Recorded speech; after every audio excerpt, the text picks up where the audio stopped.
So hello everyone, welcome to Delta Academy. मेरा नाम है रंजन और आप देख रहे हैं यूनिवर्सिटी की पाठशाला 2024 पर। आप सभी का मोस्ट वेलकम है 2024।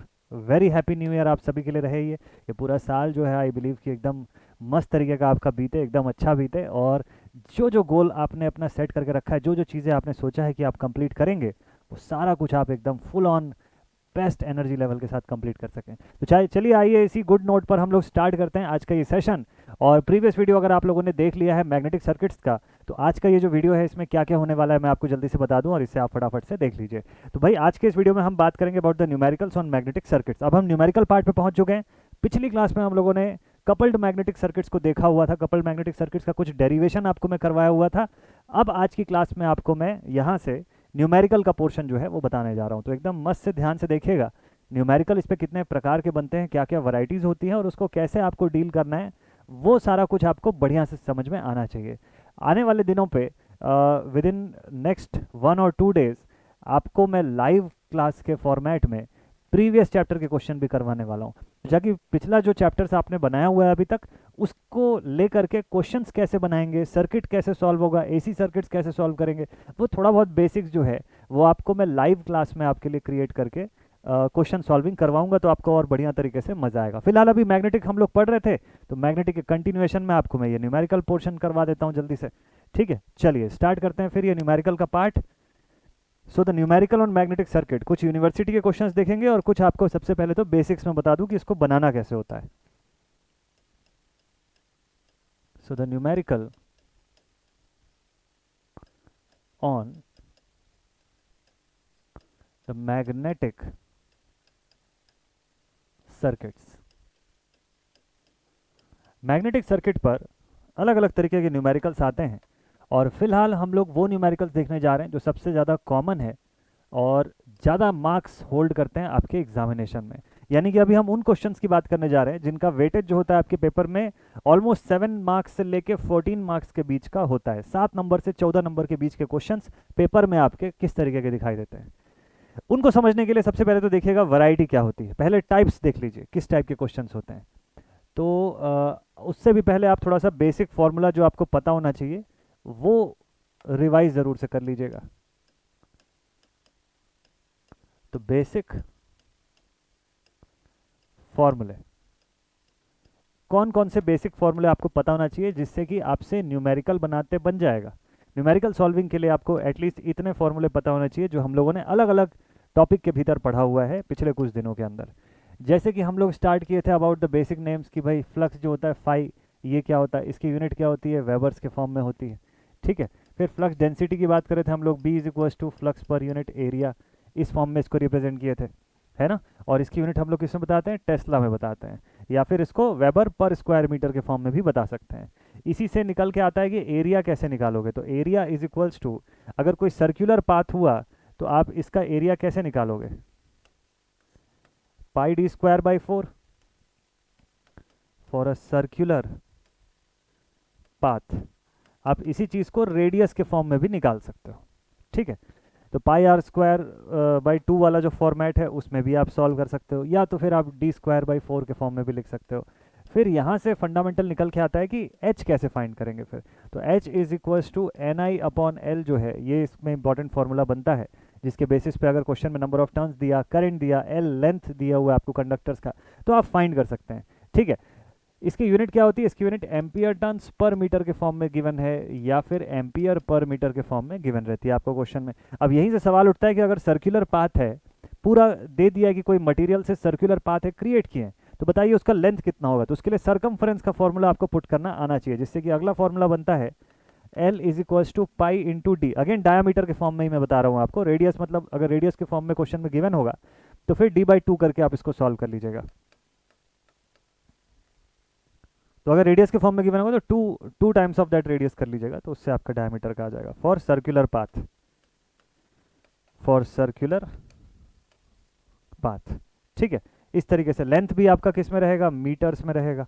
ये ध्यान रखना है, यूनिट भूलना नहीं है हमको, एकदम अच्छे से यूनिट वाला पार्ट जो है वो क्लियर रखना है। ठीक, ई पॉइंट तक आ गए। एफ पॉइंट पर और कौन सा फॉर्मूला आपको पता होना चाहिए, देखिए L is equals to pi D का फॉर्मूला आपको अगर नोन है, ये सब इंपॉर्टेंट फार्मूले हैं जो आपको आने ही चाहिए एग्जामिनेशन में, तब आपसे न्यूमेरिकल सॉल्व होगा। नेक्स्ट देखते हैं।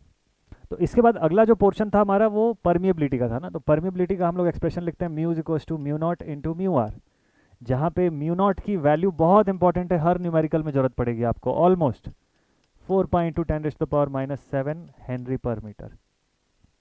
और म्यू आर की वैल्यू को आप लिख लीजिएगा कि म्यू आर तो 1 होता है, लेकिन एयर और वैक्यूम के लिए, एयर एंड वैक्यूम, बाकियों के लिए म्यू आर की वैल्यू अलग अलग होती है। वो क्वेश्चन में आपको गिवन रहेगा, अगर क्वेश्चन में नहीं दिया हुआ तब उस कंडीशन में आपको फिर चेक करना पड़ेगा कि क्या उसके बिना सवाल बन सकता है या नहीं बन सकता।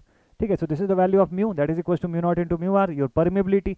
परमिएबिलिटी के बाद अगले पॉइंट पर आते हैं जो कि है reluctance. Reluctance S is equal to L upon A mu, या फिर S is equal to L upon A times of mu naught into mu R. ये अगला फॉर्मूला बड़ा इंपॉर्टेंट है परमिएबिलिटी का के बाद। नेक्स्ट रिलक्टेंस का फॉर्मूला जो है, it is one of the most important formula, बहुत कॉमन है इससे क्वेश्चन आना। एम्पियर टर्न्स पर वेबर की इसकी यूनिट होती है। एग्जाम में जब आप इसको सॉल्व करते हैं ना, जब डेटा कैलकुलेट करते हैं किसी मैग्नेटिक पाथ की रिलक्टेंस निकालने के लिए, तो आपको ये रिलक्टेंस की वैल्यू 10,000 1,00,000 के रेंज तक भी मिलती है। बहुत बड़ी बड़ी वैल्यूज़ आती है, तो इसमें कंफ्यूज नहीं होना, बहुत अच्छी खासी बड़ी बड़ी वैल्यूज़ इससे निकल के आती है। फिर नेक्स्ट फॉर्मूला हमारे पास बनता है B is equals to mu H और B is equals to mu naught mu R times H। ठीक है, B का ही एक रिलेशन H के रिस्पेक्ट में। टेस्ला इसकी यूनिट दोबारा लिखने की इसमें खास जरूरत है नहीं। फिर अगले पॉइंट पर परमियंस की यूनिट आती है। परमियंस से बहुत कम क्वेश्चन आता है, बट स्टिल आप इसको ऐसा लिख सकते हैं 1/s, या फिर permeance is equals to A into mu naught into mu R divided by L। अगर कभी कभार सवाल पूछता है, तो अगर कभी पूछ लिया तो ये भी आप बता सकते हैं। इसकी यूनिट क्या होती है? इसकी यूनिट होती है वेबर पर एम्पियर टर्न। इस पूरे चैप्टर के दौरान ये सारा कुछ फॉर्मूला आप पढ़े हुए हैं। ठीक है, और नेक्स्ट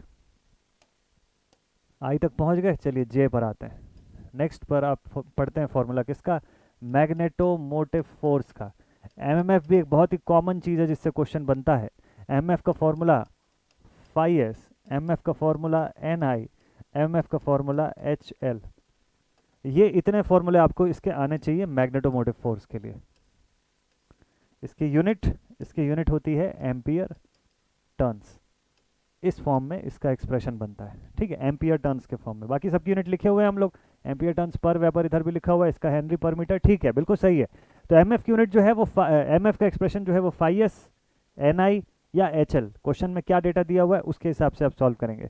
नेक्स्ट और इंपॉर्टेंट थिंग देखते हैं। यहाँ तक तो फॉर्मूले की बात हुई। इंपॉर्टेंट थिंग अगला ये रहेगा कि अगर आपको सवाल में एक से ज़्यादा मैग्नेटिक पाथ दिया हुआ है फ्लक्स के ट्रांसफर होने का, तो उस कंडीशन पर कैसे डील करेंगे आप? उस कंडीशन पर कैसे डील करेंगे? For more than one series magnetic path, for more than one series magnetic path, आपको किन बातों का ध्यान रखना पड़ेगा इस कंडीशन पे? तो सबसे पहला, इंडिविजुअल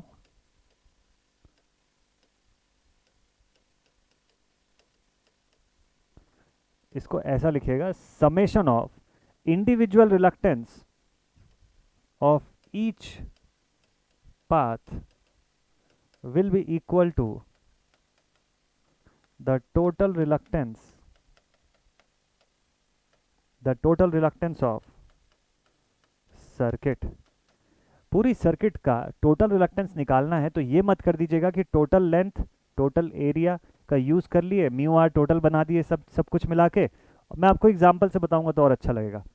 तो अगर ऐसा आपको सपोज कर लीजिए कि आपकी सर्किट में एक से ज़्यादा मैग्नेटिक पाथ है जिसके थ्रू फ्लक्स का ट्रांसफर हो रहा है, तो ये काम मत करिएगा कि पूरे पाथ का टोटल लेंथ ले लिए, पूरे पाथ का टोटल एरिया ले लिए, पूरे पाथ का टोटल म्यू आर ले लिए, म्यू नॉट को भी सम कर लिया और एक साथ आप फाइनली म्यू टोटल निकाल रहे हैं, मतलब एस टोटल निकाल रहे हैं। ये मत करिएगा। आपको हर पाथ का इंडिविजुअल रिलक्टेंस निकालना है और पूरे का जब अलजेब्रिक सम करेंगे उससे निकल के आएगा एक्चुअल नेट रिलक्टेंस। ठीक है, ये एक पहला पॉइंट अपने को जो ध्यान में रखना है। दूसरा एल पॉइंट ये है कि फ्लक्स जो होगी एंटायर पाथ में यूनिफॉर्म होगी, फ्लक्स चेंज नहीं होती है। तो आप इस चीज़ को लिख सकते हैं कि flux flux is uniform in the entire path, in the entire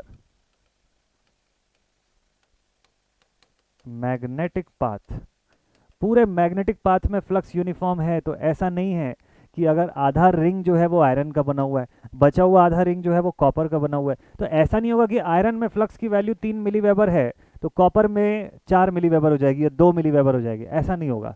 वो 3 मिली वेबर अगर आयरन में है तो कॉपर में भी 3 मिली वेबर ही रहेगी, उसमें कोई चेंज नहीं आएगा, किसी भी प्रकार का कोई चेंज नहीं आएगा, अनलेस एंड अनटिल आपको सवाल में जब तक क्या ना बता दे, जब तक फ्रिंजिंग का स्टेटस ना बता दे, और फ्रिंजिंग बताएगा तो डेटा भी बताएगा आपको सारी चीज़ों का, ठीक है। ये ध्यान रखिएगा, फ्लक्स यूनिफॉर्म रहेगा, एक डेटा आपने कैलकुलेट कर लिया फ्लक्स का तो वो पूरी सर्किट में सेम रहेगा।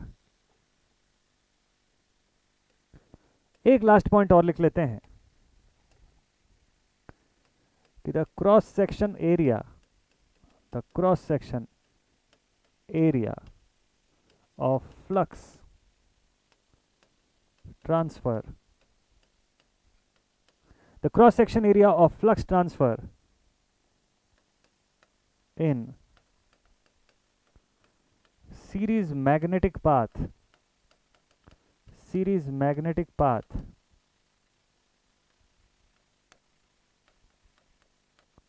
remains uniform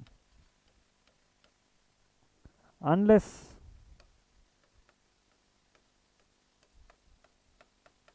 specified otherwise, unless specified otherwise. मतलब क्या हो गया कि मैग्नेटिक सर्किट पर जो फ्लक्स का ट्रांसफर आपको दिख रहा है कि फ्लक्स जो है वो कितने एरिया से ट्रांसफर हो रही है एक कंडक्टर के भीतर से, और मान लीजिए ऐसे 3 कंडक्टर एक दूसरे के साथ सीरीज में लगे हुए हैं, तो तीनों ही कंडक्टर्स के अंदर आप ये अज्यूम करेंगे कि फ्लक्स तीनों के अंदर से उतना ही एरिया यूज कर रही है ट्रांसफर होने के लिए। ऐसा नहीं है कि एक कंडक्टर से ज़्यादा एरिया यूज कर रही है, दूसरे से कम एरिया यूज कर रही है। लेकिन आगे चल के आपको मैं और वैरायटीज बताऊंगा जहां सवालों में दिया रहेगा कि एक कंडक्टर की थिकनेस कम है, दूसरे की कंडक्टर की थिकनेस ज़्यादा है, तीसरे की उससे भी ज़्यादा है, तो तीनों में फिर अलग अलग क्रॉस सेक्शन एरिया दिया रहेगा क्वेश्चन में और आपको फिर सॉल्यूशन में अज्यूम करना है। लेकिन जब तक सवाल में ऐसा कुछ नहीं लिखा है, आप अपनी मर्जी से मत अज्यूम करिएगा कि मैग्नेटिक फ्लक्स जो है वो अलग अलग कंडक्टर में अलग अलग एरिया यूज़ कर रहा है, ऐसा नहीं। आपको पूरे कंडक्टर्स में एक बराबर एरिया यूज़ करना है, अगर कुछ और होगा तो सवाल में दिया रहेगा, तब आपको कंडीशन बदलना है, ठीक है। चलिए, तो अभी के लिए इतने इंपॉर्टेंट की पॉइंट्स हैं आपके लिए, ये सभी पॉइंट्स को एक बार गो थ्रू कर लीजिएगा, तब आप न्यूमेरिकल पार्ट शुरू करिएगा। इस सभी पॉइंट्स में से कहीं पर भी किसी को भी कोई पॉइंट पर अगर डाउट आता है तो पहले उस डाउट को क्लियर करिए, उस लेक्चर को देख लीजिए या मुझसे पूछ लीजिए, दोनों केसेस पर डाउट क्लियर करने के बाद ही न्यूमेरिकल पार्ट पे आइएगा, ठीक। अब आते हैं, अगर आपने ये पूरा पढ़ लिया और आपको ये डाउट्स का कोई फैक्टर नहीं है, क्लियर है आपको अच्छे से, तो आपको मैं क्वेश्चन वाले पार्ट पर लेकर के आता हूँ, ठीक है। न्यूमेरिकल बनाएंगे हम लोग on series magnetic, series magnetic circuit. आज सीरीज मैग्नेटिक सर्किट्स के क्वेश्चंस बनाने वाले हम लोग, यूनिवर्सिटी के क्वेश्चन उठाएंगे यहाँ से, डिफरेंट डिफरेंट यूनिवर्सिटी के, और कुछ एक क्वेश्चंस मैं आपको दूंगा जो आप सॉल्व करिएगा, आपके एग्जामिनेशन के पॉइंट ऑफ व्यू से इंपॉर्टेंट होगा। सीरीज मैग्नेटिक सर्किट के क्वेश्चंस आप बनाए उससे पहले मैं आपको वैरायटी बता देता हूँ कि टाइप्स, कितने टाइप के क्वेश्चन होते हैं। टाइप 1, पहले प्रकार का सर्किट देखिए किस तरीके का सर्किट होता है, circuit of first variety. Normally question जो होते हैं रिंग टाइप के क्वेश्चंस आते हैं, फॉर्मल टाइप के क्वेश्चंस भी आते हैं, बट रिंग बेस्ड क्वेश्चन बहुत पॉपुलर है, बहुत कॉमन है। तो फर्स्ट वैरायटी का क्वेश्चन जो है वो आप ऐसा सर्किट सॉल्व करेंगे जिसके अंदर की ऐसा कोई रिंग होगा, रिंग शेप्ड कोर होगा, इस कोर पर कुछ n number of conductor turns की वाइंडिंग की गई होगी जहां से कोई करंट वगैरह प्रोवाइडेड होगा।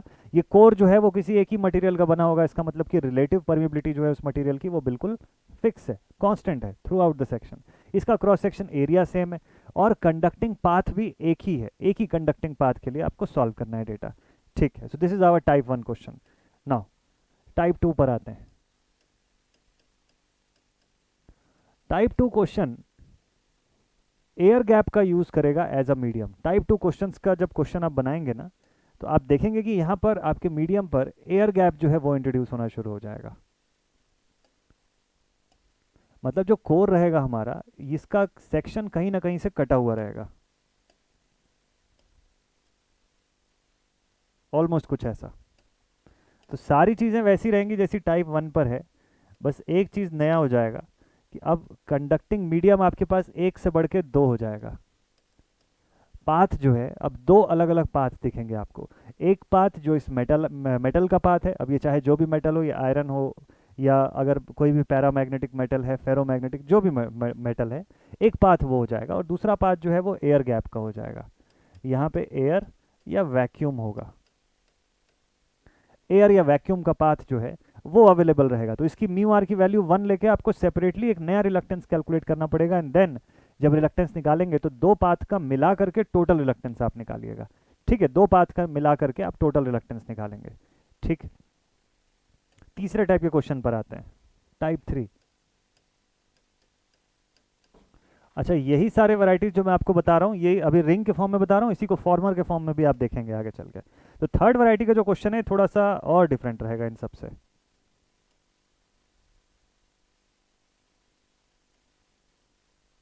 देखते हैं ये कैसा रहेगा। वैरायटी नंबर 3, तीसरे वैरायटी का क्वेश्चन आप देखने जा रहे हैं। तीसरे वैरायटी के क्वेश्चन में खास बात क्या रहेगी भाई? तीसरे वैरायटी के क्वेश्चन में खास बात क्या रहेगी?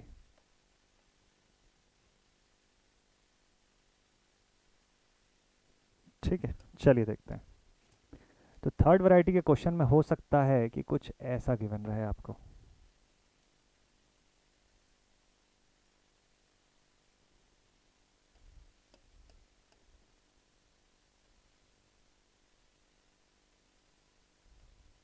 ऐसा कोई सेक्शन यहाँ पर लगा हुआ है, ठीक है, और उसके बाद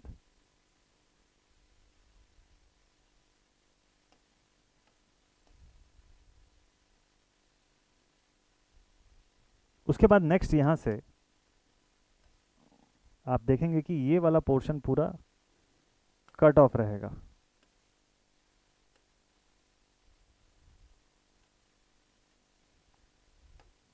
तो फिर यहाँ से क्या रहेगा भाई? तो फिर यहाँ से आप देखेंगे कि ऐसा पाथ दिखाई देगा आपको, हो सकता है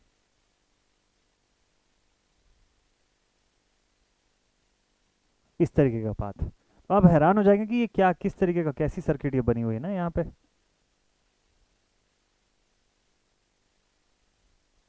ये देखिए ऐसा दिखाई दे रहा है। इसमें नयापन क्या है, क्या डिफरेंट है इसमें टाइप 2 और 1 वाले से? इसमें यहाँ पे आपको दिखेगा कि यहाँ एक पाथ है, दिस इज पाथ नंबर 1। यहाँ पे दूसरा पाथ है, दिस इज पाथ नंबर 2। और यहाँ तीसरा पाथ है, मैग्नेटिक पाथ नंबर 3। और इसी के ऊपर क्या है, यहाँ पर वाइंडिंग कर रखा है। लेट अस सपोज कि यहाँ पर ऐसे कंडक्टर की वाइंडिंग्स हो रखी है। तो सर्किट में पैरामीटर्स वैसे ही, लेकिन अब पाथ तीन अलग अलग, तीनों अलग अलग पाथ का मतलब क्या हो गया? इसकी एरिया मान लो A1 है, इसकी एरिया A2 है, इसकी एरिया A3 है। इस पे लेंथ जो है वो L1 है, इसका लेंथ जो है L2 है, इसका लेंथ L3। और सिमिलरली हो सकता है कि मटेरियल भी अलग अलग होंगे, कि बोलेगा ये कॉपर का, ये आयरन का, एल्यूमिनियम का है। अब बताइए, तो अब अगर मटेरियल डिफरेंट है तो इसका मतलब म्यू आर भी अलग अलग होगा। म्यू आर 1 होगा, म्यू आर इसका 2 होगा, इसका म्यू आर 3 होगा। तो अब बताइए, जब आपको रिलक्टेंस निकालने बोलेगा तो आप कैसे निकालेंगे? Reluctance of first part plus second part plus third part, तब जाके टोटल रिलक्टेंस निकल के आएगा ना। ऐसा मत करिएगा कि L1 plus L2 plus L3 कर दिया और एस टोटल निकालने के लिए हम उस फॉर्मूले में उसको यूज़ कर लिए, वो गलत हो जाएगा वहाँ पर। तो ये बड़ा इंपॉर्टेंट पार्ट है यार। सर्कुलर पोर्शन में ऐसे 3 वैरायटी के क्वेश्चन बनते हैं, इस 3 से बाहर और कोई चौथा वैरायटी का रिंग शेप क्वेश्चन इसके अंदर नहीं आता है। वैसे ही फॉर्मर वाला क्वेश्चन जो है वो भी मैं आपको बता रहा था, तो आप चाहें तो उसको भी सेम फॉर्म में आप समझ सकते हैं कि अगर फॉर्मर बेस्ड क्वेश्चन आएगा फर्स्ट वैरायटी में, देखिए ऐसा सवाल दिखेगा आपको। तरीका वही है, सर्किट का शेप फिर चाहे कुछ भी हो। ये फर्स्ट वैरायटी का क्वेश्चन जिसके अंदर एक ही कंडक्टिंग मीडियम रहेगा, मतलब कोर जो है वो एक ही मटेरियल से बनी है, एक ही थिकनेस की रहेगी। दूसरा वैरायटी का क्वेश्चन जब आप देखेंगे तो यहाँ पे देखेंगे कि आपका कोर जो है उसको कहीं पे, कहीं ना कहीं पर ऐसे कट करके एयर या वैक्यूम जो है उसको इंट्रोड्यूस कराया गया बीच में। ये देखिए, लेट अस सपोज कि ऐसे कोर है हमारे पास, ठीक। अब इस कोर को किसी जगह से कट कर दिया गया ऐसे, और यहाँ पे ले आया गया एयर या वैक्यूम। तो ये हमारा बन जाता है सेकंड वैरायटी का क्वेश्चन, इसी के जैसा, ठीक। और लास्ट वैरायटी के क्वेश्चन के अंदर क्या होता है कि यहाँ पर भी पॉसिबिलिटी है कि आपका जो ये कोर है इसको अलग अलग थिकनेस के मटेरियल का बना दिया जाए। ये जो कोर मटेरियल है हमारा, इसको डिफरेंट थिकनेस का बना दिया जाए, ये पॉसिबिलिटी रहेगी। ये देखिए, लाइक दिस। तो अब इसको क्या करेगा, हो सकता है कि यहाँ से इसको रिमूव कर दे इस पोर्शन को, और इसकी थिकनेस जो है वो बढ़ा दे, ऐसे पॉसिबिलिटी है कि यहाँ थिकनेस इंक्रीज कर दिया। अच्छा, दूसरी जगह हो सकता है कि इधर से फिर थिकनेस चेंज कर दे। ये देखो, थिकनेस मान लीजिए यहाँ ऐसा कर दिया, बाकी जगह ऐसा, तो तीन अलग अलग मटेरियल है ना। ये देखिए, अब इसके ऊपर जब ऐसे वाइंडिंग की गई रहेगी तो ये आपका थर्ड वैरायटी का क्वेश्चन बनेगा, जिसमें ये मटेरियल 1, मटेरियल 2, मटेरियल 3, तीन अलग अलग मटेरियल्स लगे हुए हैं, तीनों की थिकनेस, तीनों की लेंथ, तीनों की एरिया सब अलग अलग है, सब डिफरेंट है। तो ऐसे करके हमारे पास सीरीज सर्किट्स तीन प्रकार की बनती है। सीरीज मैग्नेटिक पाथ जो है, सीरीज मैग्नेटिक सर्किट है, जिसके ऊपर आपको न्यूमेरिकल बनाना है आपके पेपर में, वो ऐसे तीन वैरायटीज का आता है। अब इन तीन वैरायटीज को डील कैसे करना है, तरीका एक ही है, फॉर्मूले वही है जो आप पढ़े हुए हैं। बस यहाँ जो अंतर है वो इस चीज़ का है कि भाई लेंथ निकाल पा रहे हैं या नहीं, एरिया निकाल पा रहे हैं कि नहीं आप सही तरीके से, तीनों का इंडिविजुअल पैरामीटर आपसे कैलकुलेट हो रहा है या नहीं, बस इतना ही ध्यान देना है। ठीक, एग्जाम्पल लेते हैं, चलिए जब एक आध एग्जाम्पल क्वेश्चन बनाएंगे तो आपको समझ में आएगा कि क्वेश्चन बन रहा है या नहीं। चलिए let us take the very first question. पहला क्वेश्चन लेते हैं। चलिए सवाल लिखता हूं मैं यहाँ पे, आप ध्यान से देखिएगा। क्वेश्चन में लिखा हुआ है कि if a ring shaped if a ring shaped core of diameter if a ring shaped core of diameter 20 centimeter has a cross section of 5 centimeter square,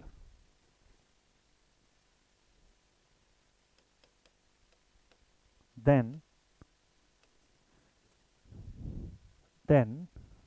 for a relative permeability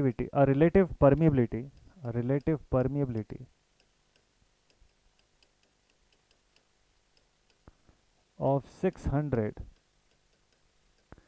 then for the relative permeability of 600, the current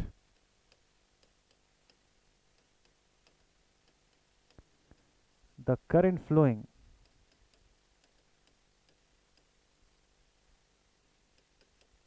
through the coil causes a flux of 0.3 weber. Then find the following. क्या क्या find करने बोला, मान लीजिए find करने में आपको सबसे पहला बोल दिया total reluctance.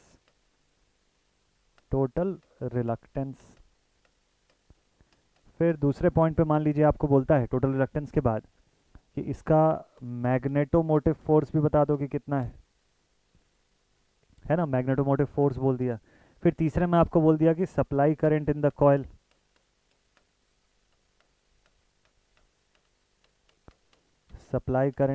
Coil, number of turns यहाँ पे दिया है क्या, supply current in the coil if it has 300 turns of conductor winding. 300 turns का कंडक्टर वाइंडिंग किया हुआ है, इतना क्वेश्चन सफिशिएंट है। ये 7 to 15 मार्क्स के बीच का ये सवाल है, आराम से देखिएगा, आपको समझ में आ जाएगा इसका पैटर्न कि सॉल्व कैसे किया जाना है इसको। बोलता है रिंग शेप का कोर है जिसकी डायामीटर आपको 20 सेंटीमीटर गिवन है। बहुत सारे बच्चे जो हैं वो यूनिट कन्वर्जन में गलती कर देते हैं, यूनिट कन्वर्जन में फंसिएगा मत, डेटा पहचानना आपको आना चाहिए। अभी तक इतने दिन में जितना भी टर्म्स हम लोग पढ़े हुए हैं उस टर्म्स के बेसिस पे आप यहाँ से डेटा आइडेंटिफाई कर पा रहे हैं कि नहीं, वही सबसे बड़ा खेल है, और वही डिसाइड करेगा कि क्वेश्चन आपसे सॉल्व होगा या नहीं होगा। बाकी तो पूरा फॉर्मूला बेस्ड है यार, मैग्नेटिक के क्वेश्चन में कोई दम नहीं होता, बहुत सिंपल आसान से क्वेश्चन होते हैं। अगर किसी को फॉर्मूले पे अच्छा कमांड है और दूसरा उसको डेटा आइडेंटिफाई करना आता है, उसको वर्ड्स का मीनिंग पता है कि अगर यहाँ पे क्रॉस सेक्शन बोल दिया 5 सेंटीमीटर स्क्वायर का तो वो क्या चीज़ दिया हुआ है, अगर आपको बोल दिया डायामीटर है तो उसका डेटा का यूज़ कैसे करना है वो समझना है हमको। ठीक, चलिए सबसे पहले गिवन पर आते हैं। गिवन में आपको क्या दिया हुआ है, डायामीटर, डी की वैल्यू कितनी दी हुई है 20 सेंटीमीटर, या फिर इसको ऐसा लिख सकते हैं क्या 20 × 10⁻⁻² मीटर्स, मीटर में कन्वर्ट कर लीजिएगा, बहुत इंपॉर्टेंट रहेगा ये। क्रॉस सेक्शन बोला 5 सेंटीमीटर स्क्वायर का, क्रॉस सेक्शन मतलब एरिया दिया हुआ है आपको कितने का, 5 × 10⁻⁴ मीटर स्क्वायर। सेंटीमीटर स्क्वायर दिया है ना, तो उसको मीटर स्क्वायर में कन्वर्ट करेंगे, 10⁻⁻⁴ हो जाएगा ये।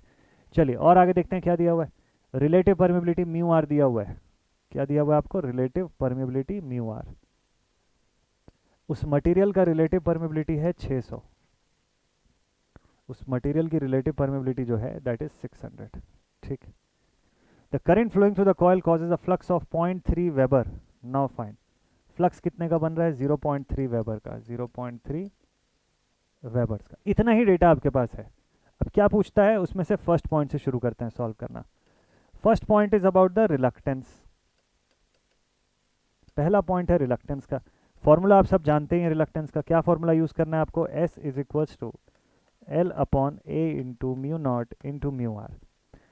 अब सवाल ये उठता है कि क्वेश्चन में नंबर ऑफ पाथ कितने हैं, जितने पाथ होंगे उतना रिलक्टेंस निकालना पड़ेगा आपको। ठीक, तो फिलहाल अब इसका एक सर्किट डायग्राम ड्रॉ करके मैं आपको दिखाता हूँ। आपको क्वेश्चन में बोला कि रिंग शेप का कोर है, ऐसा कुछ, ये रिंग जैसा कोर जो है वो आपको क्वेश्चन में मिल गया।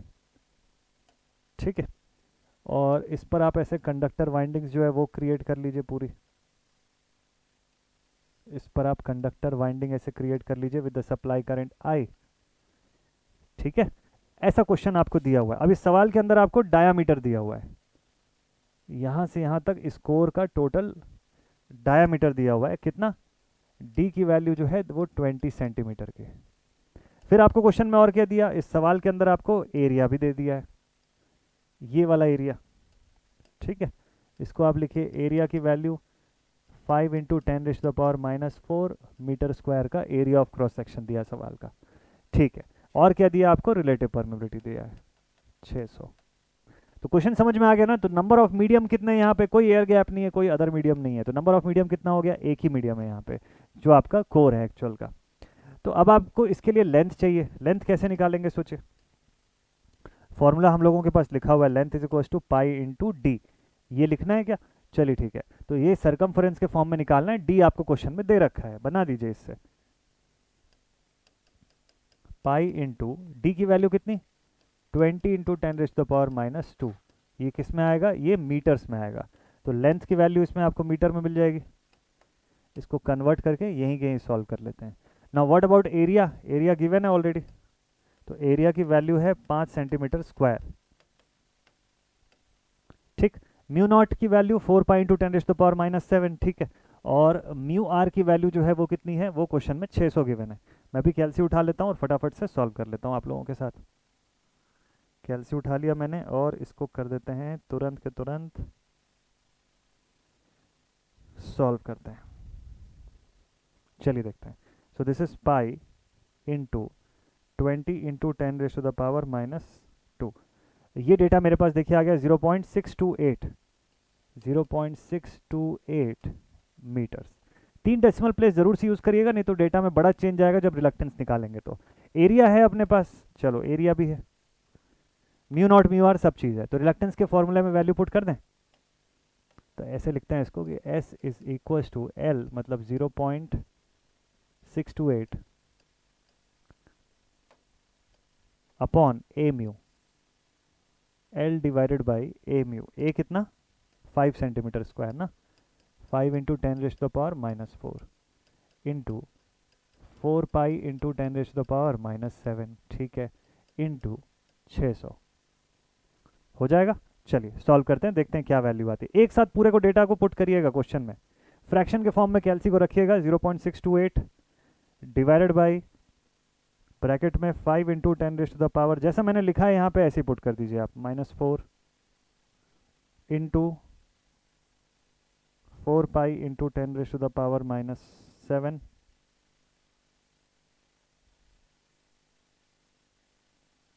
ठीक है, multiplied with 600।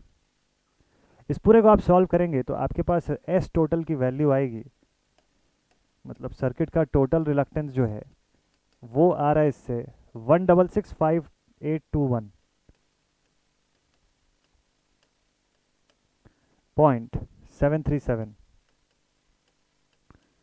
Ampere turns per weber. अपने कैलसी में खुद से कैलकुलेट करिए और देखिए कि आपका ये वैल्यू आ रहा है कि नहीं आ रहा है।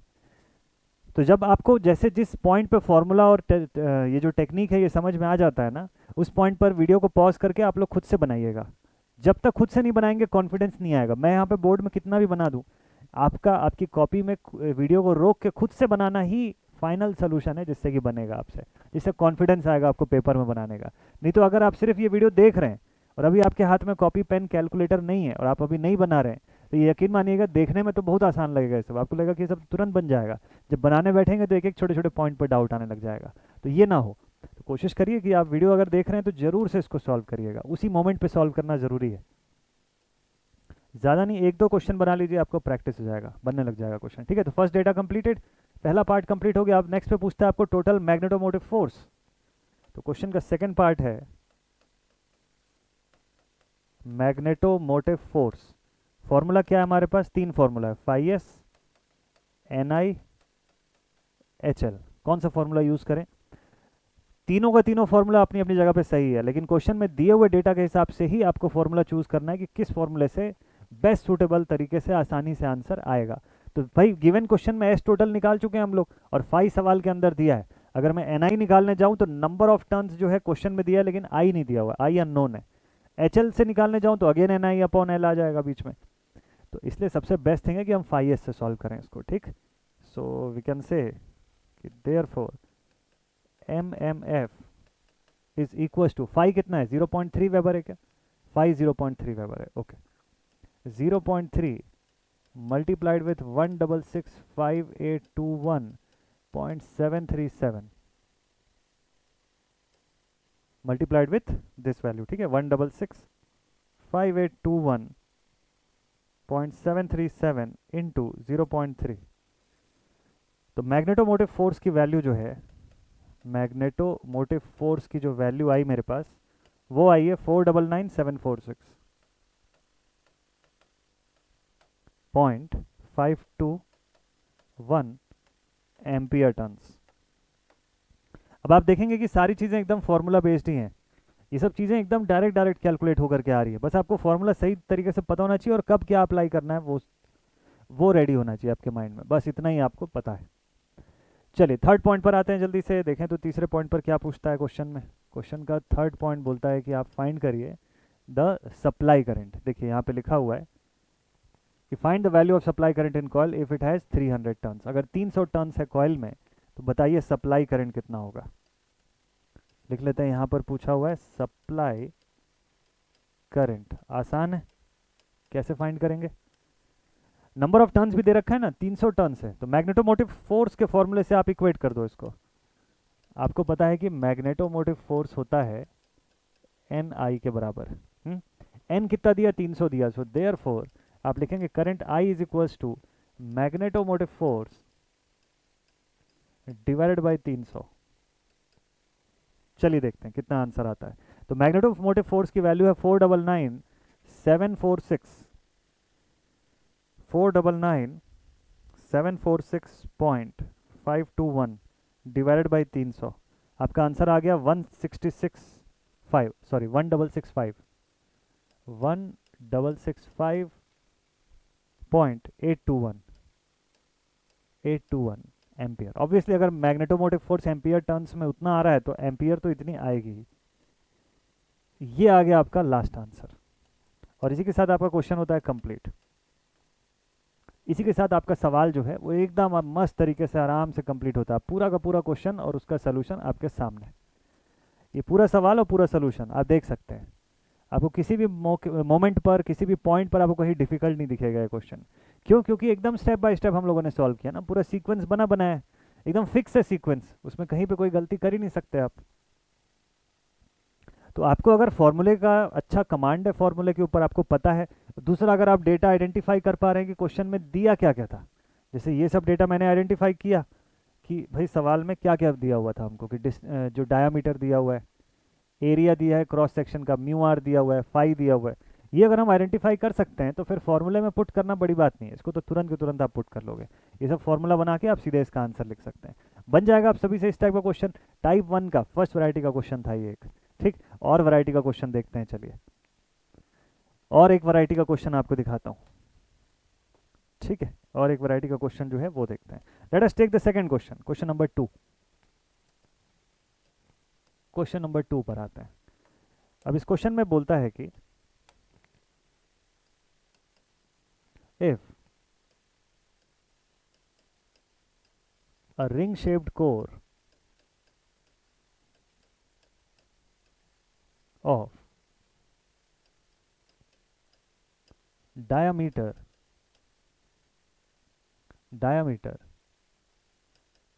25 centimeter 25 centimeter having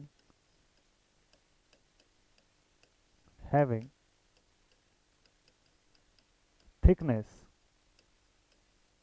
of 3 centimeter has a flux of 0.25 milliweber, a flux of 0.25 milliweber when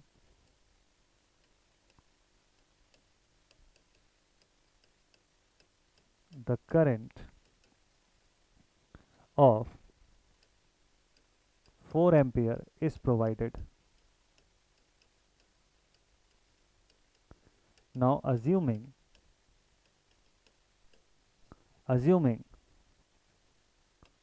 a saw cut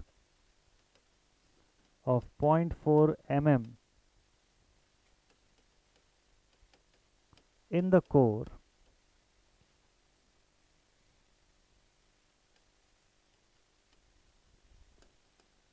and considering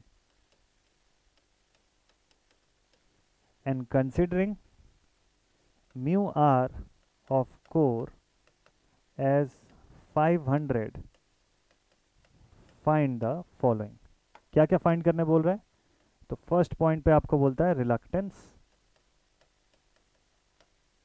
पूरी सर्किट का टोटल रिलक्टेंस बोलता है। सेकंड पॉइंट पे आपको बोलता है कि find the value of flux density, flux density of air, air का फ्लक्स डेंसिटी आपको पूछा। फिर आपको सी पॉइंट पर पूछता है कि number of conductor turns, number of conductor turns, कि कितने कंडक्टर का टर्न जो है वो लगा हुआ है। इस बार अलग अलग चीजें आपको पूछा है, पिछले बार से डिफरेंट चीजें पूछने की कोशिश किया हुआ है। क्वेश्चन का वैरायटी भी अलग है। तो this is a type 2 question, ये क्वेश्चन दूसरे वैरायटी का सवाल है। This is a type 2 question, second variety का क्वेश्चन, जहां पे मैंने आपको बोला था कि एयर या वैक्यूम जो है एज अ मीडियम आ जाएगा, यानी कि आपकी पाथ जो है उसको बीच से ब्रेक कर दिया जाएगा, तब बताएगा कि क्वेश्चन को कैसे बना पाएंगे आप। चलिए उस क्वेश्चन को बनाते हैं हम लोग। ये जो वीडियो आप देख रहे हैं न्यूमेरिकल का, इसको 2 पार्ट पर लेकर के आऊंगा आपके लिए, सो दैट कि आराम से हर वैरायटी को आप अच्छे से टाइम देकर के बना सकें। न्यूमेरिकल पार्ट में हड़बड़ी नहीं करना है, क्योंकि इसी से क्वेश्चन आता है। चलिए ठीक है, सोल्यूशन जो है इसका समझते हैं। सोल्यूशन पर गिवन डेटा और सर्किट डायग्राम बहुत ज़्यादा इंपॉर्टेंट। सबसे पहले गिवन डेटा में देखते हैं क्या क्या दिया हुआ है। ध्यान से देखिएगा, अभी हो सके तो कॉपी पेन छोड़ दीजिए, सिर्फ देखिए कि मैं क्या बता रहा हूँ और किस तरीके से हम उसको आइडेंटिफाई करना सीख रहे हैं। तो सबसे पहले आपको जो डेटा गिवन है वो है 25 सेंटीमीटर, क्या दिया हुआ है, पूरे कोर का डायमीटर दिया हुआ है। ठीक है, तो this is the diameter of the core, D is equal to 25 centimetre, यानी कि 25 इंटू 10⁻⁻² मीटर्स। फिर क्या दिया हुआ क्वेश्चन में, having the thickness of 3 centimetre. ये थिकनेस क्या है? थिकनेस मतलब उसकी जो चौड़ाई है, जो क्रॉस सेक्शन है, उसकी बात किया हुआ है, लेकिन वो एरिया के फॉर्म में नहीं दिया, वो भी डायमीटर के फॉर्म में दिया हुआ है। वो जो थिकनेस है वो भी डाया के फॉर्म में दिया हुआ है। ठीक है, तो एक और डायमीटर है हमारे पास, डायमीटर D2, जिसकी वैल्यू है 3 इंटू 10⁻⁻² मीटर्स। इसी के हेल्प से आप एरिया ऑफ क्रॉस सेक्शन निकालोगे। चलिए, has a flux of 0.25 milliweber, तो फ्लक्स की वैल्यू कितनी, phi is equals to 0.25 into 10⁻³ webers. ये आ गई फ्लक्स की वैल्यू आपके पास। ठीक है, और देखते हैं क्या क्या दिया हुआ है क्वेश्चन में। ये 0.25 मिलीवेबर हो गया। When the current of 4 ampere is provided, तो करंट आई की वैल्यू कितनी, 4 एम्पियर। ठीक, आगे बोलता है क्वेश्चन में कि अज्यूमिंग अ saw cut off 0.4 mm, saw cut यानी कि आरी से काट दिया गया उस कोर को बीच से।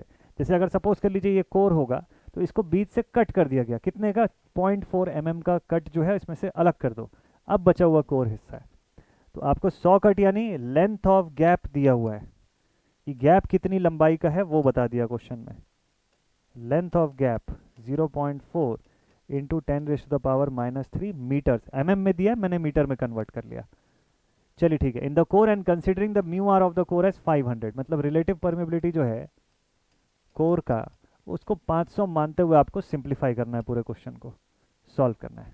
ठीक है, उसके बाद जो फाइंड करने बोला वो सारी चीज़ें। तो चलिए फर्स्ट थिंग से शुरुआत करते हैं सबसे पहले फ्रॉम रिलक्टेंस।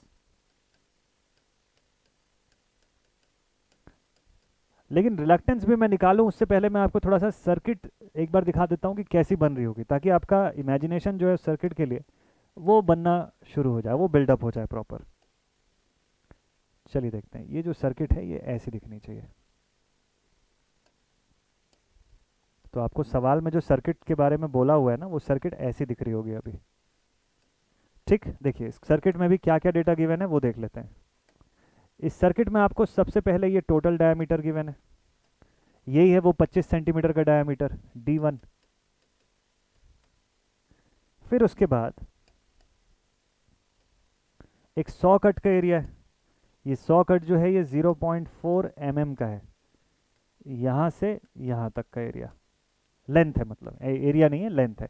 तो इसी को हम लोग क्या बोल रहे हैं, लेंथ ऑफ गैप बोल रहे हैं, LG, एयर गैप का लेंथ, लंबाई। और यहाँ से लेंथ ऑफ कोर है हमारे पास, जिसको कैलकुलेट करेंगे अभी आगे। फिर आपको क्वेश्चन में एक और चीज़ दिया हुआ है, क्वेश्चन में आपको यहाँ का थिकनेस दिया हुआ है, बोलता है कि इसकी क्रॉस सेक्शन का जो थिकनेस है वो कितना है, इसकी क्रॉस सेक्शन का थिकनेस है 3 सेंटीमीटर। तो ये भी एक और डायमीटर है D2, मतलब इसकी चौड़ाई का डायमीटर। जैसे ये पेन है, इसको अगर यहाँ से ब्रेक कर दिया जाए तो इस तरफ से आपको सर्कल ही तो दिखाई देगा ना, तो वैसे ही वो सर्कुलर पोर्शन है, तो जिसकी डायमीटर आपको एक और गिवन है। फिर यहाँ पे सप्लाई करंट कितने का दिया हुआ है, आई की वैल्यू 4 एम्पियर्स की गिवन है आपको। ठीक है, फ्लक्स जो बन रहा है वो 0.25 मिली वेबर का बन रहा है, बस ठीक है, इतना डेटा काफ़ी है। म्यू आर दिया हुआ है इसके साथ, है ना। तो ये आपकी टोटल पूरी की पूरी सर्किट है। इससे रिलक्टेंस अगर निकालना है तो बोलिए नंबर ऑफ पाथ कितना है, इस बार 2 पाथ है। अब इस बार जब आप फ्लक्स का ट्रांसफ़र करेंगे तो ये फ्लक्स खाली कोर से नहीं जाएगी, ये फ्लक्स यहाँ कोर से होते हुए एयर से होते हुए अपना पाथ पूरा करेगी। अब आप बोलेंगे कि सर एयर में तो फ्रिंजिंग हो जाएगा। क्वेश्चन में जब तक फ्रिंजिंग ना दे नहीं अज्यूम करना है आपको, आइडियल केस लेकर के चलना है। हम लोग एकदम आइडियल केस पर बात कर रहे हैं इस सवाल के अंदर। ये बोल रहा है कि एयर से भी होते हुए अगर ये फ्लक्स जा रही है तो फ्रिंजिंग तो दिया नहीं है कहीं सवाल में, मतलब कोई फ्रिंजिंग नहीं हो रही है। अगर फ्रिंजिंग नहीं हो रही है तो एरिया बढ़ेगा नहीं। फ्रिंजिंग का चैप्टर आई होप, मतलब फ्रिंजिंग का टॉपिक आई होप आप लोग देख चुके होंगे, तब ये बात समझ आएगी आपको। तो भाई फ्रिंजिंग में क्या, इसमें होता क्या है कि अगर यहाँ पे मैग्नेटिक फ्रिंजिंग होती है तो बल्जिंग इफेक्ट होने लग जाता है, मतलब फ्लक्स बड़ा एरिया इस्तेमाल करने लग जाता है। बट यहाँ पे तो फ्रिंजिंग बोला नहीं सवाल में, तो मतलब बाय डिफ़ॉल्ट हम ये मानेंगे कि जितना एरिया से ये फ्लक्स पहले ट्रैवल कर रहा था अभी भी उतना ही एरिया से ट्रैवल कर रहा है। तो एरिया ऑफ क्रॉस सेक्शन दोनों जगह सेम लोगे आप। अच्छा, रिलक्टेंस कैसे निकालेंगे वो देख लीजिए। रिलक्टेंस का फॉर्मूला इस बार हो जाएगा S total is equal to reluctance of core plus reluctance of air gap. Reluctance of core plus reluctance of gap लिखेंगे ऐसा। इसका मतलब फॉर्मूले को और इलेबोरेट अगर किया जाए तो ये हो जाएगा length of core upon area of core into mu naught mu R of core plus length of air gap divided by area of air gap into mu naught into mu R of air gap. इस बार ये बनेगा total formula. तो मैंने आपको पहले इसीलिए लिखवाया था कि जितने नंबर ऑफ मीडियम्स होंगे उतने के लिए सेपरेट रिलक्टेंस फाइंड करोगे आप, और फिर सभी रिलक्टेंस का आप सम करेंगे तब टोटल रिलक्टेंस निकलेगा। ऐसा नहीं कर सकते कि आप एक बार में टोटल लेंथ लिख दिए, एरिया का टोटल कर दिए, म्यू आर का टोटल कर दिए और उससे आ गया, वो गड़बड़ हो जाएगा, है ना, वो एक्सप्रेशन ही रॉन्ग हो जाएगा पूरा। तो देखिए आपको क्या क्या चाहिए, लेंथ ऑफ जो कोर है वो अलग से चाहिए, लेंथ ऑफ गैप सवाल में दिया हुआ है। अच्छा, एरिया ऑफ कोर और एरिया ऑफ गैप सेम रहेगा तो कितना रहेगा उसको कैलकुलेट कर लेंगे। म्यू नॉट दोनों जगह सेम रहेगा, म्यू आर दिया हुआ है, म्यू आर ऑफ गैप जो है वो एयर होने की वजह से 1 हो जाएगा। तो नीचे का डेटा में तो ज़्यादा क्लियर नहीं हो, तो ज़्यादा प्रॉब्लम नहीं है, वो तो बन जाएगा। लेंथ में ही प्रॉब्लम है। चलो लेंथ और एरिया दोनों फाइंड करते हैं। लेंथ निकालने के लिए पाई डी करना है। कौन सा वाला डी पुट करेंगे, 25 सेंटीमीटर वाला डी पुट करेंगे कि 3 सेंटीमीटर वाला? भाई देखिए 3 सेंटीमीटर वाला जो है वो उसकी थिकनेस है, उससे क्रॉस सेक्शन एरिया जरूर निकल सकता है लेकिन इसका लेंथ नहीं निकल सकता। ये पूरा जो रिंग है इसका लेंथ निकालने के लिए आपको टोटल डायमीटर चाहिए, ठीक। तो आप लिखेंगे यहाँ से कि total length L total is equals to pi D square by 4। Pi D square by 4, total length is equals to pi into D कितना है 25 है, 25 इंटू 10⁻⁻² का स्क्वायर डिवाइडेड बाई 4। चलो कैलकुलेट कर लूँ क्या मैं भी। तो इससे टोटल लेंथ आएगा, मुझे लेंथ ऑफ कोर जो है वो अलग से चाहिए, तो टोटल लेंथ में से एयर गैप की लेंथ माइनस कर दो तो अपने आप लेंथ ऑफ कोर निकल के आ जाएगा। पाई इंटू 25 इंटू 10⁻⁻² का whole square pi D square by 4। तो ये वैल्यू आ जाएगी टोटल लेंथ की 0.049 मीटर्स, ठीक है, 0.049 मीटर। क्या ये फॉर्मूला सही है? सोच के बताइएगा, क्या ये फॉर्मूला सही है क्या कि ये फॉर्मूला गलत है? देखिए आपको लेंथ निकालने बोला है ना, तो आप सरकमफरेंस वाले फॉर्मूले से निकालेंगे। ये फॉर्मूला तो आपका तब काम आता जब आपको एरिया निकालने को बोला होता। नहीं याद है? चलिए एक बार फिर से देख करके चलता हूँ आपको, इसीलिए मैंने ये पहला पॉइंट आपको शुरुआत में लिखवा दिया था। ये पहला पेज जो है इसीलिए मैंने आपको लिखवा दिया था ताकि आपको इस पॉइंट में जरूरत दिक्कत ना पड़े। ये देखिए फॉर्मूला जो लिखे हैं किसका है? एरिया का फॉर्मूला है ना, पाई डी स्क्वायर बाई 4। हमको लेंथ निकालना है सरकमफरेंस के फॉर्म में, तो पाई इंटू डी यूज़ करना चाहिए। चलिए तो मतलब सुधारना पड़ेगा डेटा को, इस डेटा को करेक्ट करना पड़ेगा, तभी ये लेंथ में गलती हो रही है, ठीक है। तो आप लेंथ लिखेंगे L is equals to circumference के फॉर्मूले से निकाल रहे हैं हम लोग, ठीक। Pi into D, this is pi into 25 into 10⁻⁻² बन जाएगा अभी आपसे। अब आएगा एकदम सही डेटा आपका। पाई इंटू 25 इंटू 10⁻⁻², 0.785 लेंथ की वैल्यू 0.785 मीटर्स। लेकिन ध्यान रखिएगा ये टोटल लेंथ है, this is the total length of the circuit. हमको अलग अलग लेंथ चाहिए। तो अब लेंथ ऑफ कोर कैसे निकलेगा? Length of core is equals to total length minus length of gap is equals to 0.785 minus जो लेंथ ऑफ गैप है यानी कि 0.4 mm, 0.4 इंटू 10⁻⁻³ सब्ट्रैक्ट कर देते हैं। 0.785 माइनस 0.4 इंटू 10⁻⁻³ ये कर दिया। लेंथ ऑफ कोर मेरे पास आ गया कितना? 0.784 मीटर। 85 था, अब 84 हो गया। ये मेरे पास एक्चुअली कोर का लेंथ आया, बाकी तो एयर गैप को माइनस कर दिया हम लोग इसमें से, ठीक है। तो एयर गैप की भी लेंथ लिख देता हूँ मैं यहाँ पे 0.4 10⁻⁻³ मीटर, दोनों का लेंथ आ गया। और देखिए क्या डेटा मिसिंग है पुट करने के लिए इस फॉर्मूले में। फॉर्मूले के हिसाब से हमको एरिया भी चाहिए, तो चलिए एरिया निकाल लेते हैं। एरिया के लिए आप लिखेंगे जो फॉर्मूला अभी जस्ट मैंने लिखा था पाई डी स्क्वायर बाई 4, लेकिन डी में क्या पुट करना है? 3 सेंटीमीटर इस बार, ठीक है। एरिया मतलब आपको जो डायामीटर चाहिए वो थिकनेस का डायामीटर चाहिए, पूरी सर्कल का डायामीटर नहीं चाहिए। तो थिकनेस का डायामीटर 3 सेंटीमीटर दिया हुआ है, तो आप लिखेंगे पाई इंटू 3 इंटू 10⁻⁻² का स्क्वायर डिवाइडेड बाई 4। चलिए लिखते हैं this is pi into 3 into 10⁻⁻² का स्क्वायर अपॉन 4। एरिया की वैल्यू कितनी आ गई आपके कैलसी में? 10 के पावर में दिखा रहा होगा, मेरे पास यहाँ पर 0.0000706 मीटर स्क्वायर में दिखा रहा है। तो मैं ऐसे ही पुट कर देता हूँ, कोई दिक्कत नहीं है इसमें। ये डेटा मेरे पास एरिया का आ गया, और एरिया दोनों ही केसेस में बिल्कुल सेम है। एरिया ऑफ कोर बोल दो या एरिया ऑफ आप एयर गैप बोलिए, बोथ आर सेम। चलिए पुट करते हैं। अब पूरा फॉर्मूला है अपने पास, अब जरा डेटा पुट करते हैं और कैलसी में एक साथ सॉल्व करिएगा पूरे को, ठीक। So therefore S total is now equal to length of core 0.784 divided by length of core divided by सबसे पहले तो एरिया कितना है? 0.0000706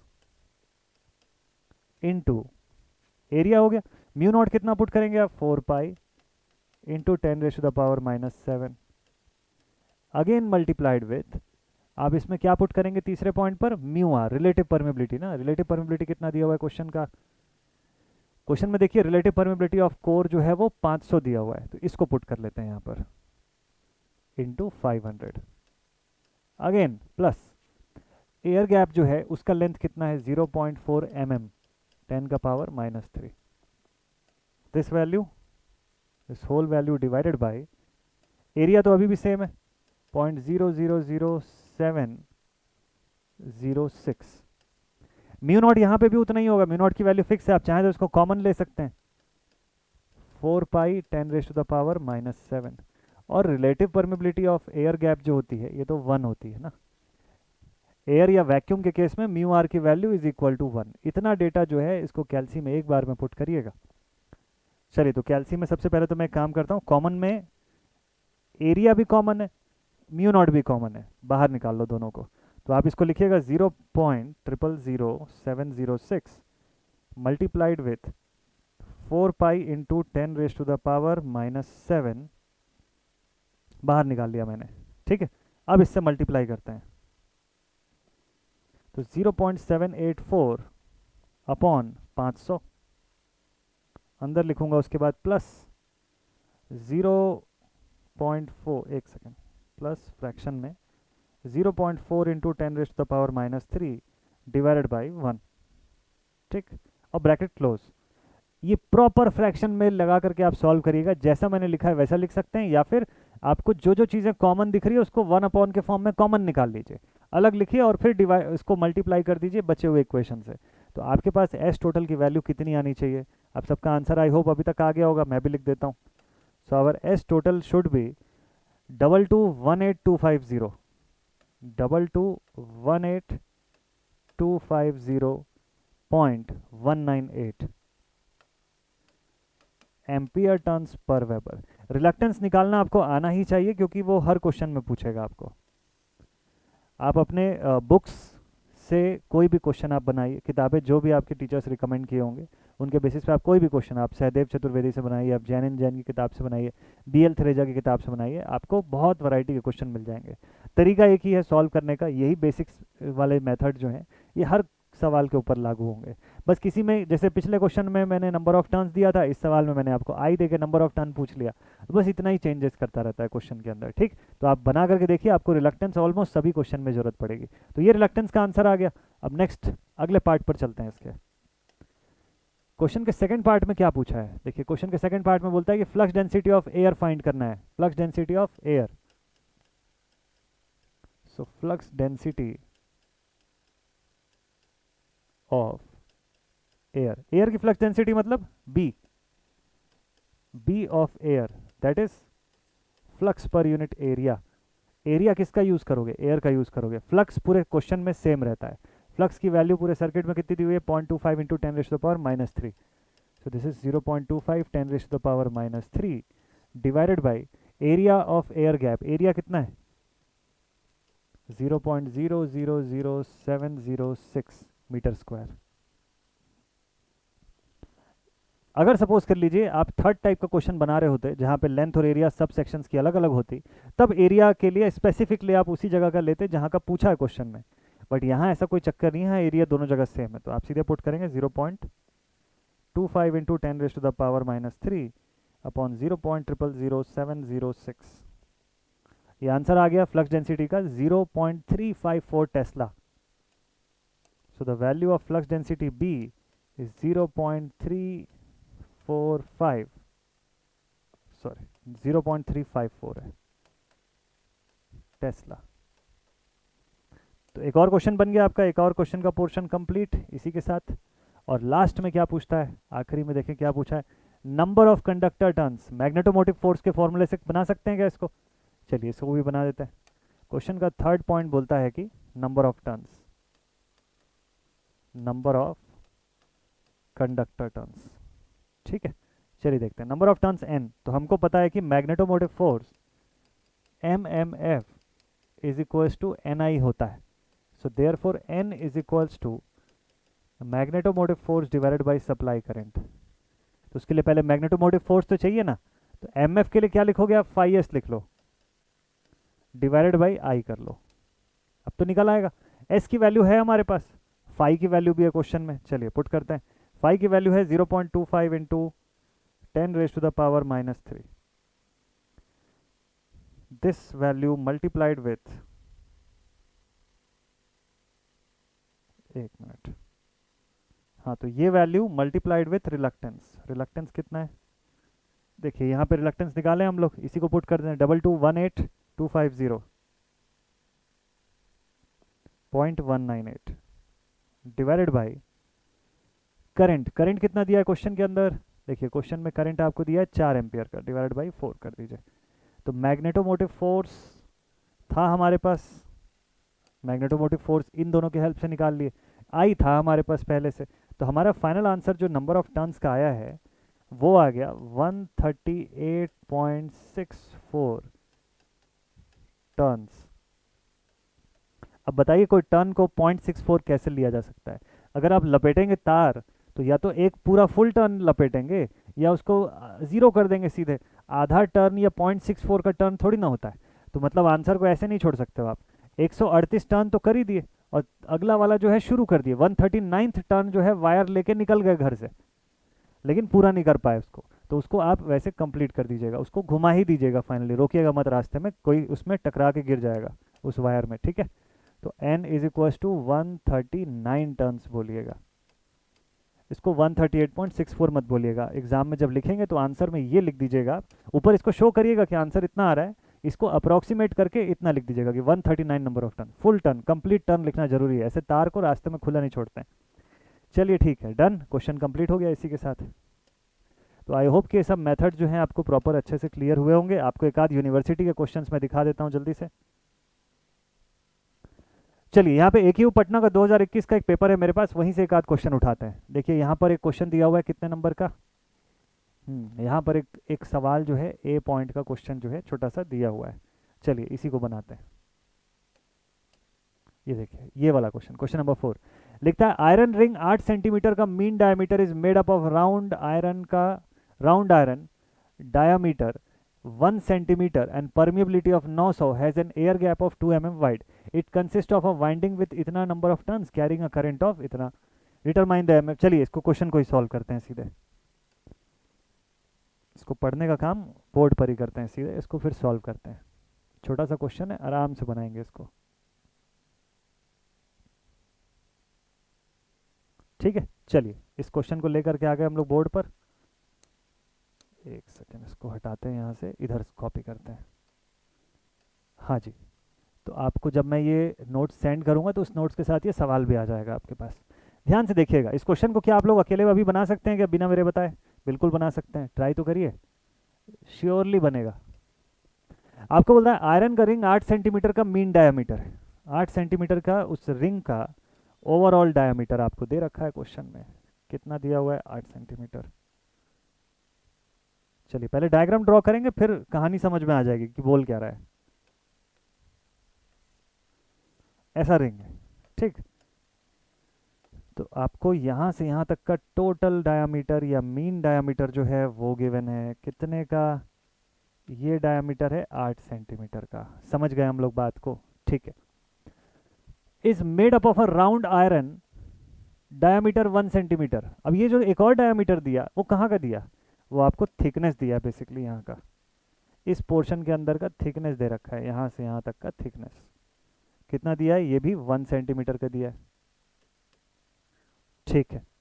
और बोलता है कि परमिबिलिटी जो है वो 900 का है, ठीक, तो परमिबिलिटी म्यू आर की वैल्यू आपको 900 दे रखा है, okay. Has an air gap of 2 millimetre wide, तो एयर गैप कितने का दिया, यहाँ से कट कर दो कोई भी एक सेक्शन, यहाँ से यहाँ तक का एयर गैप जो है वो कितने का दिया, 2 मिलीमीटर, ये थोड़ा ज़्यादा दिख रहा है बट ठीक है, मान लीजिए 2 मिलीमीटर, ये लेंथ दे दिया आपको, लेंथ ऑफ गैप। फिर बोलता है it consist of winding with 400 turns, 400 turns, और इसके अंदर जो सप्लाई करंट आ रही है वो 3.5 एम्पियर की आ रही है। इतना डेटा तो दे रखा है, इससे अब देखिए कितना चीज़ पूछा है आपको, क्या क्या पूछता है। तो सोल्यूशन में गिवन डेटा लिखने की जरूरत हो सकती है, आप चाहें तो कन्वर्ट कर सकते हैं उस गिवन डेटा को। चलिए तो इसको मैं ऐसे बॉक्स के अंदर बंद कर देता हूँ ताकि डेटा भाग ना जाए इसके अंदर से, और जल्दी से गिवन डेटा लिख लेते हैं हम लोग तुरंत। So what is our given data? तो गिवन डेटा में भाई डायमीटर डी, जिससे लेंथ निकालोगे आप कितना है, 8 सेंटीमीटर। ठीक है। अच्छा, ये लेंथ और एरिया का कैलकुलेशन आप गिवन में ही कर लीजिएगा, ज़्यादा अच्छा है। उधर क्या है, दूसरा डायमीटर है, डायमीटर D2, इसकी लेंथ कितनी है, 1 सेंटीमीटर। ठीक है। और क्या दिया हुआ है, लेंथ ऑफ गैप दिया हुआ है, एयर गैप का लेंथ कितना है, बोलता है 2 मिलीमीटर है। तो 2 × 10⁻⁻³ बाकी डेटा सही फॉर्मेट में। ठीक है। तो एक काम करते हैं, टोटल लेंथ भी यहीं फाइंड कर लेते हैं। टोटल लेंथ है, आगे चल के वैसे भी रिलक्टेंस तो पूछा ही होगा ना, वो देखो टोटल रिलक्टेंस तो पूछा ही है, तो हमको लेंथ वेंथ तो चाहिए ही वैसे भी, तो अभी से ही अलग अलग फाइंड कर लेते हैं। दो मीडियम दिख रहा है तो दो रिलक्टेंस होगा, और दोनों का सम करके टोटल रिलक्टेंस बनाएंगे हम लोग। ठीक। Let us find the total length, this is equals to pi into D, यानी कि pi into 8 × 10⁻²। So therefore the total length is how much? चलिए कैलकुलेट करते हैं। So this is pi into 8 × 10⁻³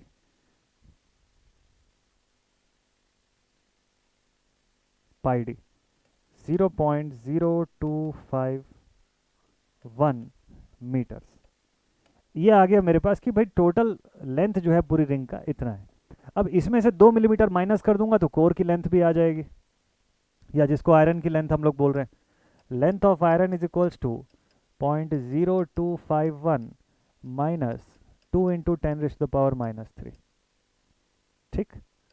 अब बताइए लेंथ ऑफ आयरन कितना आ गया, 0.0251 minus 2 × 10⁻³ ठीक।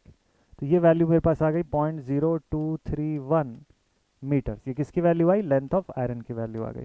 वैसे ही एरिया भी जरा फाइंड कर लेते हैं इस तरफ।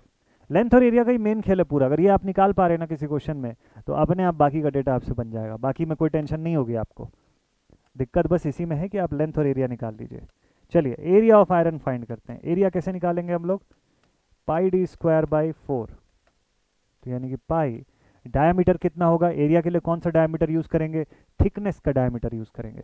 ओवरऑल डायमीटर क्यों निकालते हैं, ताकि सरकमफरेंस बता सकें, मीन लेंथ कैलकुलेट कर सकें, उसके लिए हमको अभी फिलहाल क्या चाहिए, एरिया चाहिए। एरिया का मतलब पूरा फुल फॉर्म बोलो, cross section area. Cross section क्या होता है, हमेशा किसी मटेरियल की थिकनेस के आधार पर बताया जाता है, उसको क्रॉस सेक्शन हम लोग बोलते हैं। ठीक है। तो इसलिए जब डायमीटर वहां यूज करोगे तो थिकनेस का डायमीटर यूज करिएगा, ना कि सरकमफरेंस का डायमीटर, इसलिए हम लोग वहां पे 1 यूज कर रहे हैं। So this is what? This is 1 into 10⁻⁻². तो पाई डी का स्क्वायर डिवाइडेड बाई 4। चलिए पुट करते हैं, this is pi into 1 into sorry into 1 into 10⁻⁻²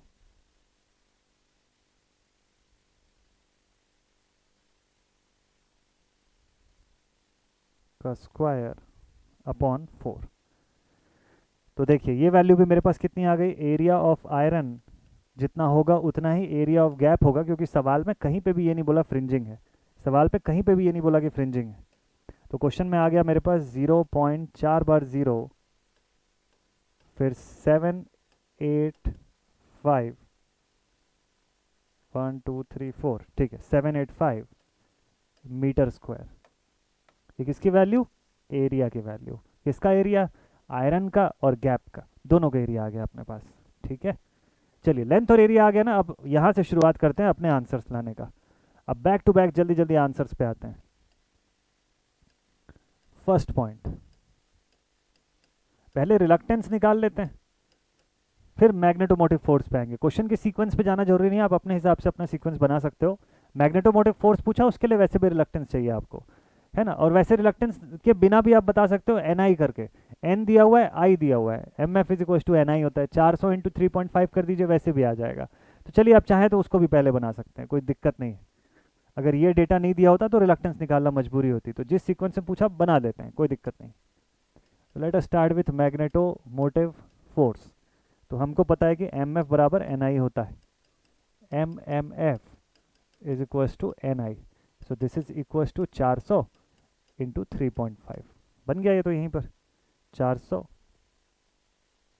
into 3.5, ये डेटा आ गया 1400. So our magnetomotive force is 1400 ampere turn. Complete पहला पार्ट क्वेश्चन का. सेकंड पार्ट पे आते हैं. अब क्वेश्चन का दूसरा पार्ट बोलता है कि you have to find the value of reluctance. यही मेन है. अच्छा, रिलक्टेंस कैसे निकालेंगे, तरीका पता है आपको. रिलक्टेंस निकालने के लिए आपको इस बार 3 मीडियम दिया हुआ है ना, तो आप लिखेंगे S total is equals to S of iron, 2 medium है sorry, plus reluctance of air gap. Reluctance of iron plus reluctance of air gap मतलब S total is equal to, आप लिखेंगे length of iron, area of iron, mu naught mu R of iron, plus length of gap upon area of gap mu naught mu R of air gap. समझ गए formula. अब आप समझ गए कि technique क्या है. सॉल्व ऐसे करना है आपको.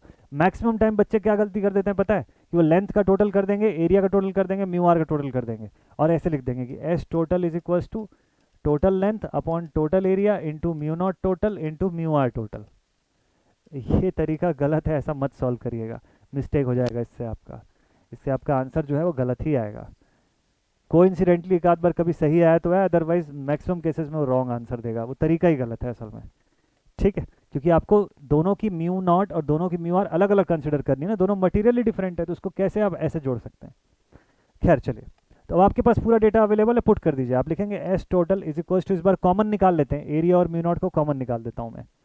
तो 1 upon 0.4 times of 0 785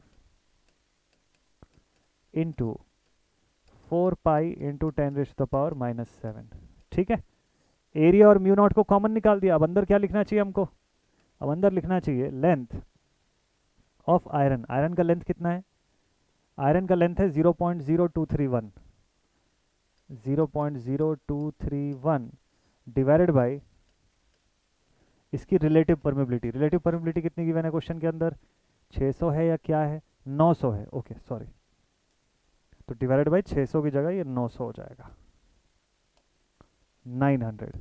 plus air gap का लेंथ कितना है, 2 मिलीमीटर का, divided by relative permeability of air gap. Relative permeability कितनी है, 1 होती है. अब सॉल्व करते हैं इसको. So this will be 1 upon 0.4 bar 0 785 into 4 pi into 10⁻⁻⁷. ठीक है, इसको आप मल्टीप्लाई करेंगे इन डेटा के साथ, तो ये हो जाएगा 0.0231 divided by 900 plus 2 into 10⁻⁻³ divided by 1. ठीक है, देखिए बड़ी सी वैल्यू रिलक्टेंस की आ रही होगी. इसीलिए एक चीज़ का जरूर से आप ध्यान दीजिएगा कि सभी चीज़ों को मैंने 3 डेसिमल प्लेस मिनिमम लिया है. 3 से 4 डेसिमल प्लेस ले लो चल जाएगा, 3 से कम डेसिमल प्लेस मत लीजिएगा, नहीं तो आंसर में बड़ा वेरिएशन आ जाएगा. तो जब जब आपका आंसर ऐसा बहुत ज़्यादा वेरी करे ना, तो एक बार चेक कर लीजिएगा कि सारा डेटा प्रॉपर डेसिमल प्लेस में है या नहीं है. ये होना बहुत ज़रूरी है. So the value of S total should B 20534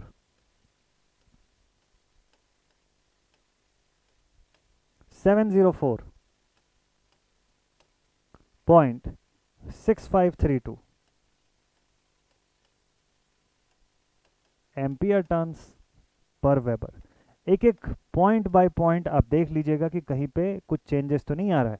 बड़ा चेंज आ रहा होगा तो गड़बड़ है, डेसिमल के बाद का चेंज होगा तो एक बार फिर भी एक्सेप्टेबल है, लेकिन इधर अगर डेटा चेंज हो गया तो एग्जामिनर कट कर देगा आपके आंसर को, ये ध्यान रखिएगा. तो उनके पास बहुत वेरिएशन नहीं रहता है, उनके पास एक ही आंसर रहता है, वो उसी को देख के आपकी शीट चेक कर रहे होते हैं. तो आप बिल्कुल ध्यान से सॉल्व करिएगा, नहीं तो वो लोग काट देते हैं. आंसर से आंसर मिलाएंगे वो लोग, अपनी शीट का आंसर और आपकी शीट का आंसर देखेंगे, अंतर दिखा काट देंगे वो लोग, उनको इतना टाइम नहीं रहता है. ठीक है, तो हमको एकदम परफेक्टली सॉल्व करना है, एकदम बिना कोई मिस्टेक के. तो ये हो गया रिलक्टेंस, मैग्नेटोमोटिव फोर्स, और क्या पूछा, टोटल फ्लक्स पूछा ना. टोटल फ्लक्स तो हमको पता है कि एमएमएफ बराबर फाई एस होता है, तो phi is equals to MMF बराबर एस. बना सकते हैं टोटल फ्लक्स हम लोग इसी तरीके से, यही कर दीजिए थर्ड पॉइंट पे. तीसरे वाले पॉइंट पर आप टोटल फ्लक्स ऐसे ही निकाल लीजिए. So therefore phi is equals to magnetomotive force कितना है 1400, तो phi is equals to 1400 divided by ये जो बड़ी सी वैल्यू आई है रिलक्टेंस की वो लिख दीजिए। क्या वैल्यू आई है 205 34 704, 205 34 704 पॉइंट समथिंग 653, ओके 0.653। चलिए डिवाइड करते हैं, देखते हैं इसकी वैल्यू जो है वो कितनी आती है। तो 1400 डिवाइडेड बाई 20534,704.653, ये वैल्यू फ्लक्स की आ गई मेरे पास। इसको आप मिली वेबर में कन्वर्ट कर लीजिएगा, 0.1234681 वेबर। एकदम फटाफट से जल्दी जल्दी से आपसे बनने लग जाएगा, एकदम मस्त से आपसे देखिए क्वेश्चन जल्दी जल्दी बनने लग जाएगा। अब आपको क्या पूछता है, flux density in the ring, आखिरी पॉइंट है ये। चौथा पॉइंट आपके लिए एज अ होमवर्क छोड़ दें क्या, ये तो अब आप लोग बना लेंगे। Flux density of ring, formula आपको पता ही है, फ्लक्स पर यूनिट एरिया। तो flux density of the ring इस क्वेश्चन का कितना आता है आप लोग जरूर से कमेंट सेक्शन में बता सकते हैं। तो ये तो थे कुछ वैरायटी के questions on series magnetic circuit. अभी एक वैरायटी का क्वेश्चन और बताना बचा है, that is the third variety, जो रेयरली पूछता है एग्जामिनेशन में, बट अगर कभी पूछ लिया तो आपसे बनना चाहिए। अच्छा क्वेश्चन रहता है, बड़ा क्वेश्चन रहता है वो भी। तो flux density of the ring जो है ये आपको बताना है कमेंट सेक्शन में, ये आपको कमेंट सेक्शन में बताना है, ठीक है। इसको कमेंट सेक्शन में बताइएगा तो फिर ये क्वेश्चन कंप्लीट हो जाएगा। चलिए ठीक है, तो आप से अब बन गया पूरा का पूरा क्वेश्चन, बना लेंगे आज ही के आज। अगर ये पूरा वीडियो आपने अभी कंप्लीट कर लिया तो आज ही के आज आप और भी बुक्स उठाइए और बुक से फटाफट से क्वेश्चन लगा करके देखिए, आपसे सवाल अभी बन रहे होंगे, मज़ा आएगा, आपका कॉन्फिडेंस जो है वो और अच्छा बूस्टअप हो जाएगा। तो ये वीडियो आज का अब यहीं पर मैं एंड अप करता हूँ, मिलता हूँ आप सभी से नेक्स्ट वीडियो में। अगला मॉड्यूल जो शुरू होने वाला है अब आपका अगले 1 या 2 दिन के भीतर अब ट्रांसफार्मर स्टार्ट हो जाएगा, तो मज़ा आएगा, मस्त तरीके से इस बार ट्रांसफार्मर जो है उसको कंप्लीट करेंगे। So take care and thank you so much all my dear students for watching this video. मिलते हैं आप सभी से अगले वीडियो में। जय हिंद।